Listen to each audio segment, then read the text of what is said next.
In the next phase, we're going to have, now we're going to start bringing humans to the surface, and they'll go there, they'll operate for a finite amount of time and come home.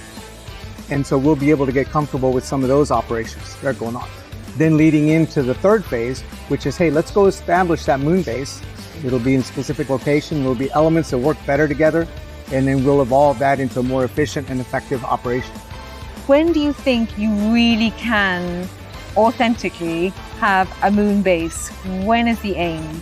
So in our plan, right, so we talked about the early 2030s of when we will target having permanent presence there.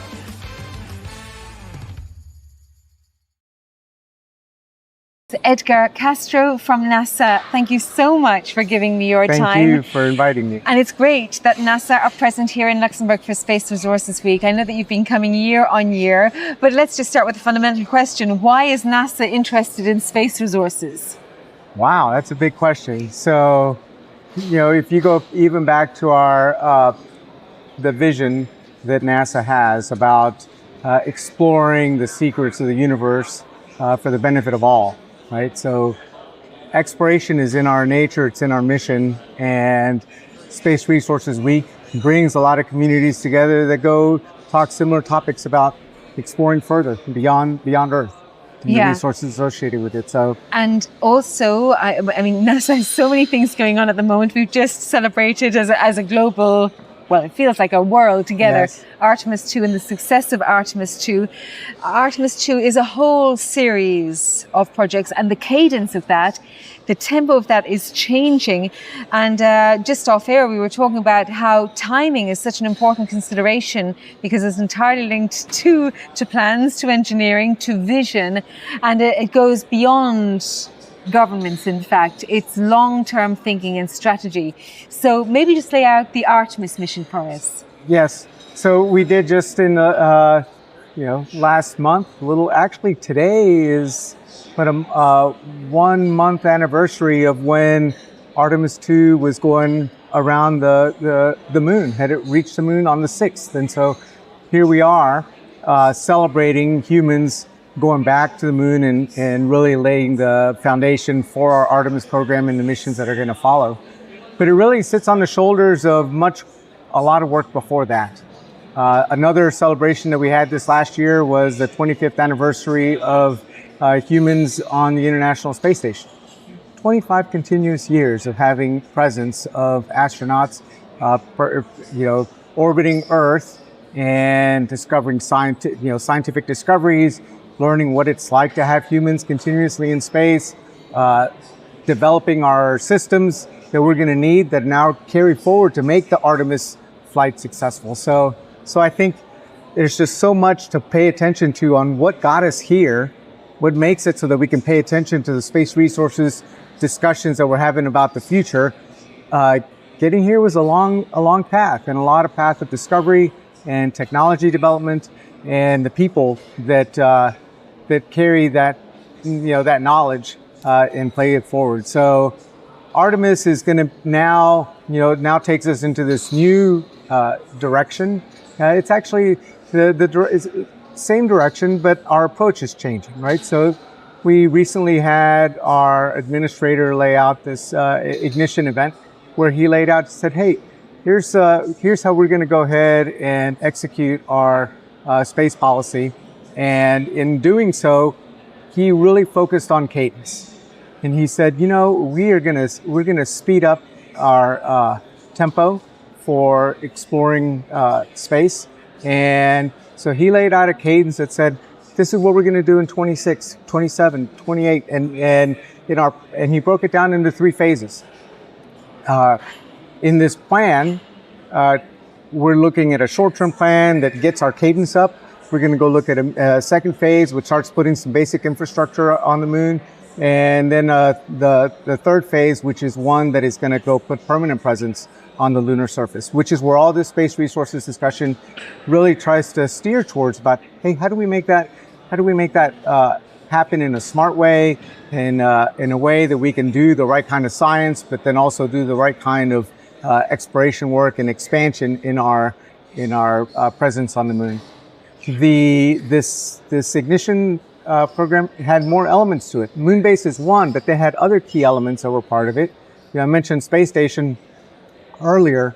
It continues on, and it's going to continue. We need to make that presence in low Earth orbit robust. So, here are our thoughts on developing that, getting additional players, commercial partners to play in low Earth orbit, so we can continue that human presence. So that's going to be there. Scientific work, nuclear propulsion is part of it, and so I think there's multiple elements that are going to help kind of look towards the future in our exploration goals. Yeah, you have a lot of things that you just laid out there. I did. An awful lot of things there.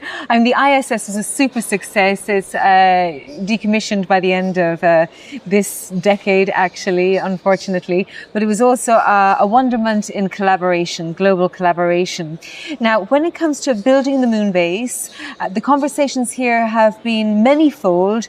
One is around prospecting. Where is this going to be? Yeah. Do you know where it's going to be on the moon yet? So I think there's been a lot of studies that try to address the, location. I know prospecting is an important part of before you start figuring out, I'm going to go get, I see regolith out. Okay, where? And where am I going to go set those initial bases? I think there's a lot of proposals about how to continue to down select our landing sites, and they have been getting more focused. We know we're going to the South Pole, but the exact location still has several debates, and looking at the advantages of those different locations. That final location has not been established yet. And then we've got the infrastructure issue as well to make this moon base happen. The infrastructure is not quite there yet. It isn't solid enough yet, so to speak. So much engineering and technical abilities going into that. But when do you think you really can authentically have a moon base? When is the aim? So in our plan, right, so we talk about the early 2030s of when we will target having permanent presence there. The moon base, our administrator discovered it, or described it in, you're not going to have the perfect answer year one, year two. He said it's gonna have a bunch of independent CLIPS missions landing different elements, different components. Maybe just explain now what CLIPS is. CLIPS, it's our commercial landers. So the ability to go send unmanned robotic missions to the surface, and they will bring rovers, they will bring scientific experiments on the surface that you can go develop technologies and start proving out your technologies. But we will do that at a faster cadence. And so in the past, everybody kind of focused on a very specific high goal and objective missions, which really slowed them down because everybody wanted to make sure I need this thing to work. It's got to be very complex. And now the opportunity through multiple landings and a higher cadence, hey, let's go prove that out and let's learn from it and have what we learn from here affect the next one and the next one. In that higher cadence of having multiple landings, I think it's going to be very, very good. So when we talk about phase one of our plan, it's going to be these individual flights that won't necessarily all work together, but they will all be teaching us what we need to know to inform the next phase. In the next phase, we're going to have, now we're going to start bringing humans to the surface, and they'll go there, they'll operate for a finite amount of time, and then come home. And so we'll be able to get comfortable with some of those operations that are going on.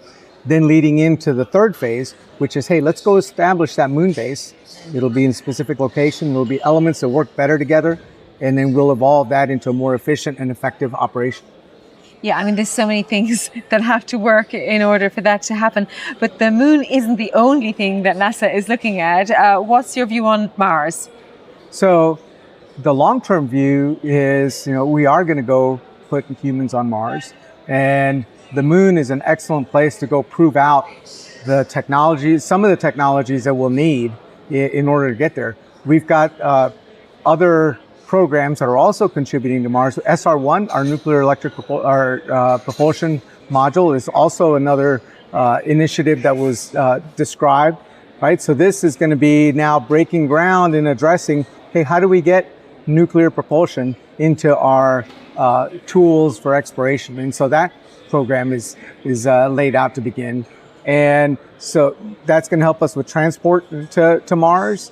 The technologies on Mars, you can even think back to even space station work, so fundamental on first learning what is it like that I have operations and logistics to support a crew that is just outside of in Earth's orbit, right? Just outside of Earth, and being able to go back when you have a medical emergency, or being able to go logistically resupply all the time. So it's within a certain time factor. The moon is going to be able to teach us, hey, you're a little further away.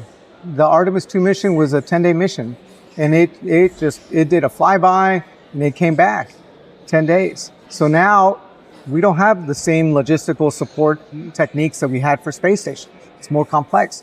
You go down to the surface, same thing. Are we going to have return capsules that we can leave the moon when we need to go back? Are we going to have continuous missions to resupplying food, resupplying resources? Or are we shifting to more independence and autonomy that we're going to need for those Mars missions? So the moon is going to really give us a great framework to go develop those operational techniques, logistics techniques, and systems developed for reliability, for a harsher environment.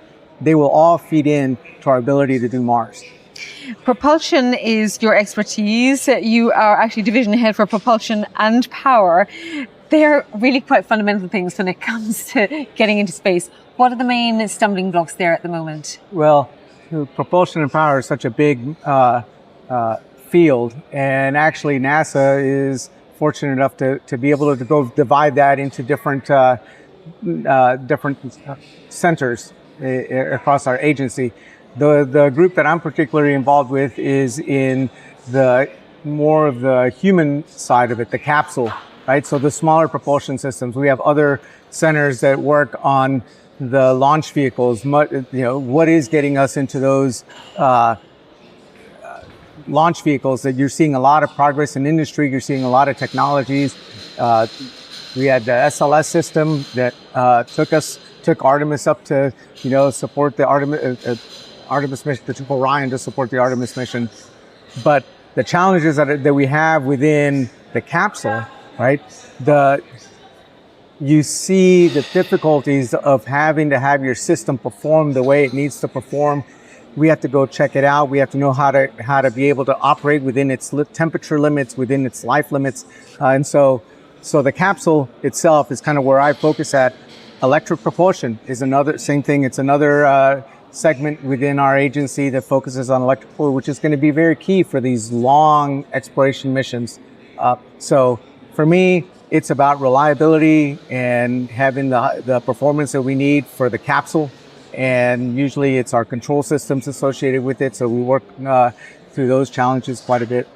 So here at Space, so to speak, based in Luxembourg, there's lots of smaller companies, there's spin-outs, there's a lot of people with great ideas. How could they work with NASA? How do you allow open tenders?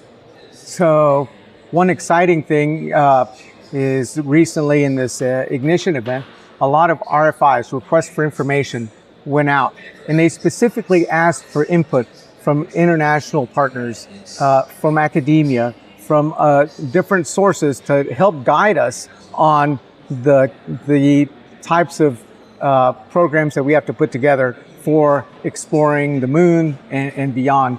So I think through events like this, you're able to go have collaborators talk to each other.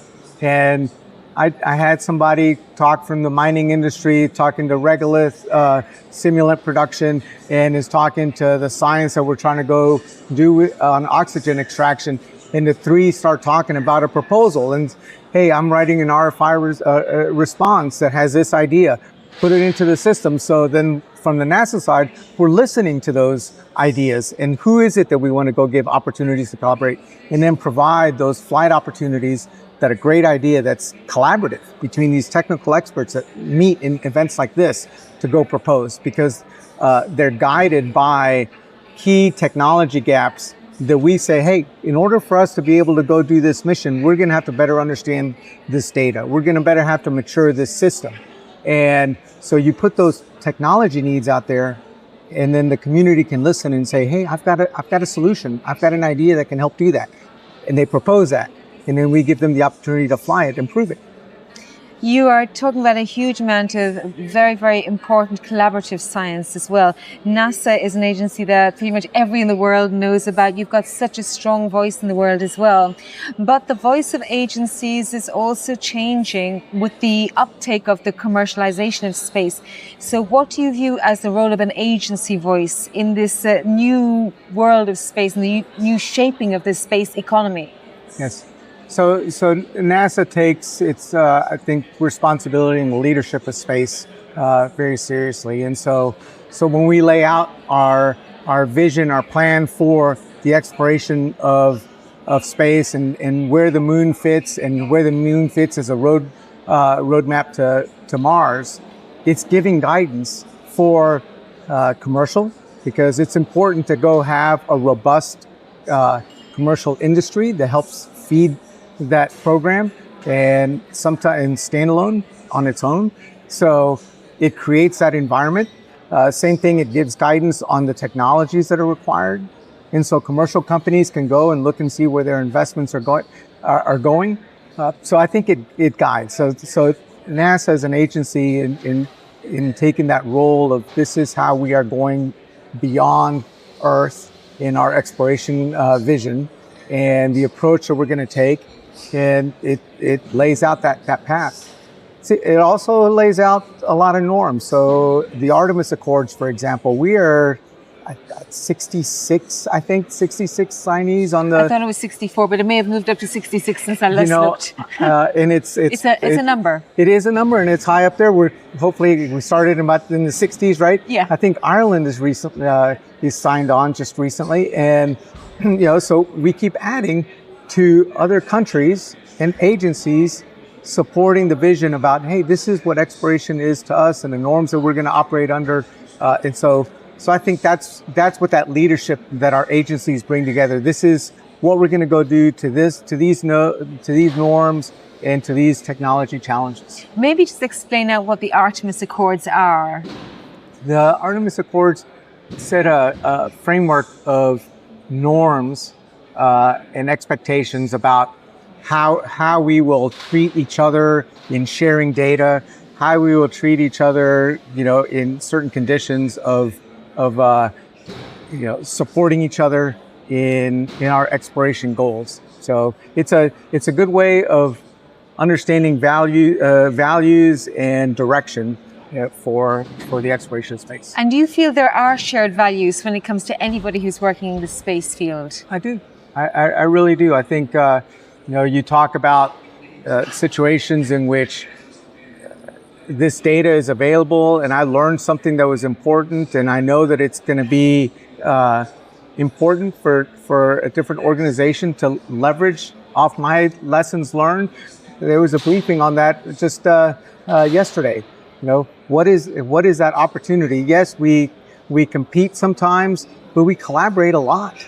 And if I learn something, the ability for me to share that with somebody else is an important part of us moving together, faster together, towards the future. So I think there are a lot of values that we try to get across the Artemis Accords that make this a unifying direction. And then just finally, a little question about vision. Okay. The vision of Artemis and all the various stages, it's long-term, it's a big vision. It will go through numbers of people's lifetimes and the end of some people's careers and the beginning of other people's careers.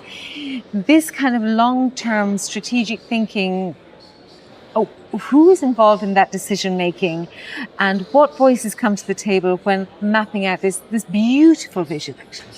Well, that vision has been around for many decades, right? In what guides NASA in its role for space policy.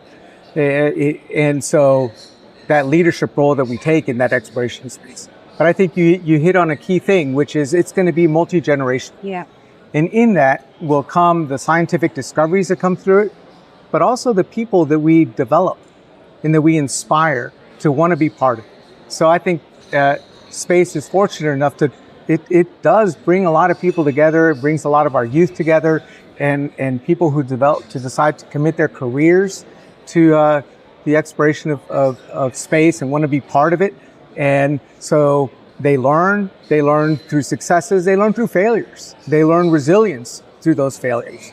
And the knowledge that they grab, solve, and then hand over to the next colleague, partner, and how that continues. And so I'm super excited about what we do in inspiring the right people to come in, and then how our space program develops them, and develops their skills, their robustness, their technical excellence that then carries forward to the next generation. And it's not just space. I think one of the exciting things that we've seen recently is the automotive industry, the medical industry, they start coming in, bringing different solutions to the way that we've done things in the past. And then some of what we learned is feeding out to those industries in that space about how we're technologically leaning forward up front and then affecting a lot of other industries, both affecting us and us affecting them. Super exciting. Yeah, it's definitely a feedback loop of Yes. information. You mentioned young people and multi-generational nature of this. So as you progress up the career scale and the young people come in to fill the vacuum that you leave behind you, are there any skills in this fast-changing technology environment that are missing that you would really love to have younger people who want to work perhaps in your field? I know your field is specifically highly engineering and science related. What skill sets are you missing? So I think, I'm lucky enough to be able to observe a lot of young engineers and scientists come in and come into the workforce. And what they bring to the table, they are incredibly smart, coming in from multiple fields. It's amazing what they know today. And then what we end up putting them in an environment in which I think maybe is what's missing, or we want to see more of, is it's less competitive and it's more collaborative. And so we actually have teams that need to work together to go solve a common problem. And so where I think schools teaches you skill sets around specific areas, we now need to start bringing them together to go solve projects and problems. And so you see the development of how we're getting these individuals to grow. Internship programs, project-focused programs, where they actually come in and they see, I don't need to just focus on my area of expertise, but I also want to partner with this individual or this individual because we're trying to solve this more complex problem.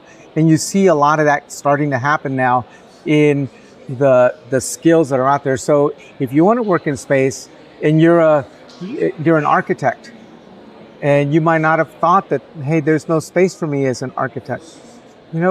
We're doing planning on the lunar surface, and there are studies that talk about how some of that needs to happen. There's a place for that, And you heard yesterday there was a young lady who was talking about being a chemical engineer and does she have a role? And everybody's like, wow, this is amazing. Do you know what we're talking about in processing going on? The other... that was fascinating because this is a chemical engineer from Stanford. Yes. Who couldn't figure out how she could get to work in space. Yes. It was a sort of mind-boggling that she thought she couldn't. Because over here, everybody's saying, I need a chemical engineer. We're processing, regolith, and we're trying to extract this, and we'll manipulate to this, and a lot of process-centric activities that a chemical engineer is integral into those processes. Mining is surprisingly making a very strong presence in here in Space Resources Week with several mining companies, and they're talking about, you're developing the moon. How do we start? We start with prospecting. We start with mining technologies. This is how we would do it. You wouldn't have thought the way that I hire mechanical engineers, electrical engineers, aerospace engineers. They focus on this. This is how we do low Earth orbit. Now it's a new field that's opening up to those activities. So that's super exciting. It's open to everybody. Yes. Edgar, I know you want to go into that and listen to the discussion that's going on right behind us right now. It's some wonderful voices that I've had in that seat. Thank you so much for your time, and thank you for the collaboration that NASA does bring to the world. Thank you. Thank you.